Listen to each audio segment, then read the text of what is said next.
ഇനി ലാലേട്ടൻ എങ്കിൽ ഞങ്ങൾ പോകാതെ ഇരിക്കടോ. സുനാമി മുഖമൊക്കെ വന്നിട്ട് നമ്മൾ പിടിച്ചിരിക്കുന്നില്ലേ? ഞാൻ പറയട്ടോ. അപ്പൊ ഇങ്ങനെയാണ് മലയാള സിനിമയിലെ ലാലേട്ടനെ ഇതുവരെ അനുകരിക്കുന്ന ഞാൻ ആരും കണ്ടിട്ടില്ല. ഇതുപോലെ ആയിക്കോട്ടെ, ഇന്ന് നമുക്ക് ഇവിടെ തന്നെ കൂടാ. എല്ലാം അറിഞ്ഞിട്ട് തന്നെ കാര്യം. ലാലേട്ടനെ കാച്ചി കൊടുക്കും. എന്താ അമ്പോ കണ്ട രോമൊക്കെ എണീറ്റ് നിന്ന് പുഷപ്പടിക്കണം. കുറെ നാളായല്ല ലാലേട്ടന്റെ ഫാൻസ് അറിഞ്ഞ തല്ലി കൊല്ലൂട്ടാരിയെ ഈ പരിപാടിയിലൊക്കെ. നിന്നെ ഇതിനൊന്നും കൊള്ളുകയില്ലെന്ന് നീ വീണ്ടും വീണ്ടും തെളിയിച്ചിരിക്കുകയാണ് എന്റെ വിജയ. നമ്മുടെ ഷോയിലേക്കൊക്കെ ഒന്ന് വന്നുകൂടെ?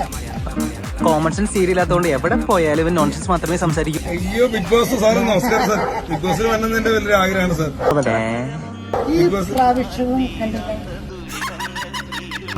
ഈ പ്രാവശ്യം എനിക്ക് തിരക്കായിരുന്നു, പ്രോഗ്രാമിന്റെ തിരക്കായിരുന്നു. സാറ് വിളിച്ചല്ലോ, അതിപ്പോ എനിക്ക് തിരക്കായിരുന്നു. അതുകൊണ്ടാണ് കോസ്റ്റ്യൂം കൂടി പോയി.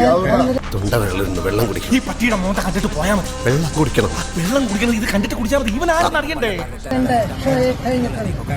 അടുത്ത ഷോയ്ക്ക് ഞാൻ ഉണ്ടാവും സാർ. എങ്ങനെയാണെന്ന് എനിക്കറിയത്തില്ല. അടുത്ത ഷോയ്ക്ക് ഉണ്ടാവും. മോനെ സോറി, ഒരു ഗ്യാപ്പ് കണ്ടപ്പോ ഗോൾഡിക്കാൻ നോക്കിയതാ.